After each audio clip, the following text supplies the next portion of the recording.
Hello, Manay Pagang! Hello, Manay Pagang! Ano? Buhay ka pa ba? Once again, welcome everyone to Mary Perpetua E. Brioso National High School at Tigbao, Milagros, Masbate. So nakikita po tabi niyo is lahat ay busy. So since nabuwan ng wika, so kinakailangan natin magsalita ng wikang Filipino. So magtatagalog si Manay Pagang ninyo.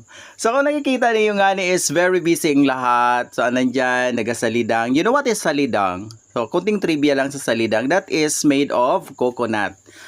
It's me, Manay Pagang again. So this morning, nagpe-prepare yung mga students para sa pista ng nayon. As you have seen, Senior High School Department, Grade 11, and doon sa likod, Junior High School.